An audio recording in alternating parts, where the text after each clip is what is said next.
On voit que de nombreuses communes annoncent qu'elles vont passer au régime sec. Fin août, vous envisagiez pour les agents publics du télétravail si jamais il fallait fermer des bâtiments parce que les chauffer serait trop compliqué.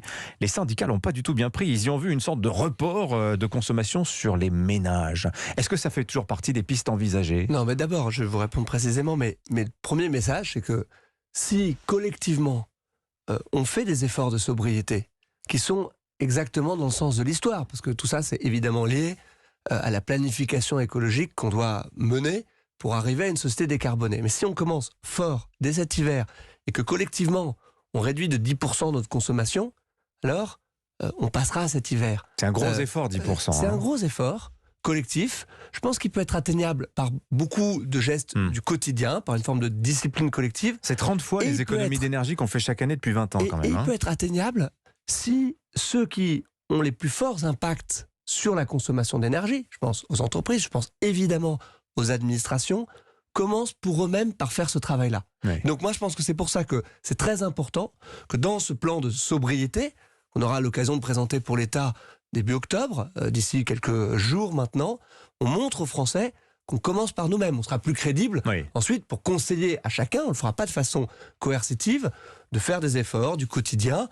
Ça va sur des sujets de chauffage, ça va aussi sur des sujets de mobilité. Donc sur le télétravail, je vais vous répondre sur le télétravail, c'est important. Bien sûr. Moi, simplement, ce que j'ai dit, c'est que le télétravail, c'était une question qui était liée à l'organisation du travail. Si jamais, à la fois, on a des agents qui télétravaillent et puis d'autres agents publics qui travaillent dans un bâtiment, eh bien, à ce moment-là, on doit chauffer et chez les gens et dans le bâtiment public. Donc cette question-là, on devra la poser, mais j'ai voulu, et j'étais hier avec les organisations syndicales, vraiment rassurer tout le monde.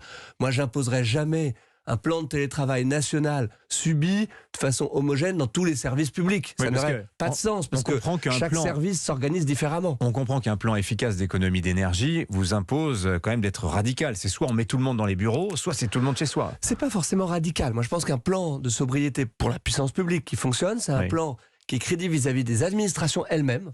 C'est-à-dire que c'est pas simplement incantatoire, c'est pas de dire faites moins 10% et puis on vous donne aucun outil, aucun moyen pour réussir à le faire. Comment est-ce qu'on forme les agents ?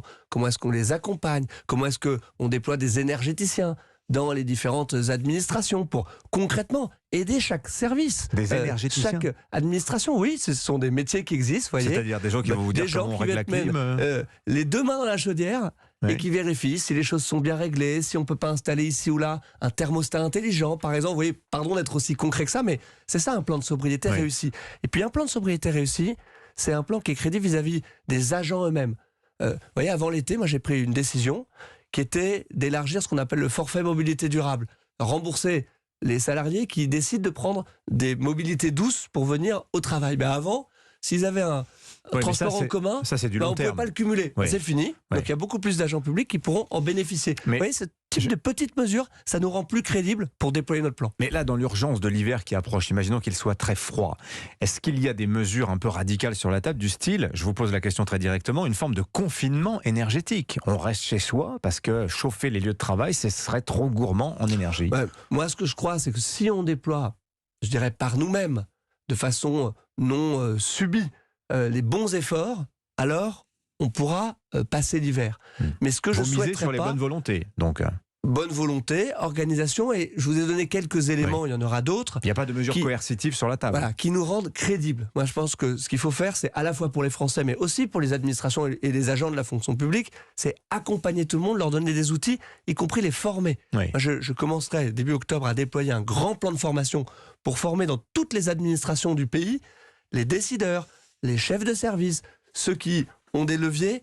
Justement, la planification écologique ne sera pas des formations théoriques. Il faut le faire un peu, donner un appui sur la science, mais ça sera vraiment des moments de mise en action pour que ces plans d'action, ces plans de sobriété, ils soient nourris par le terrain, non pas par le haut, par des circulaires simplement. C'est utile, les circulaires, vous misez mais sur le faire de façon très concrète. Moi, je crois vraiment à ça. Mais ce qui serait dommage, et je veux insister une seconde là-dessus, c'est qu'on fasse ces efforts-là, et puis qu'ensuite, parce que, par exemple, on aurait réussi à passer l'hiver, ce que je crois vraiment, encore une fois, possible, c'est ça le message. On verra s'il fait moins 15, à ce moment-là, ça peut arriver. Vous voyez, on s'arrête. C'est une occasion unique pour vraiment mettre la gomme, mettre le paquet et initier de façon très forte cette planification écologique.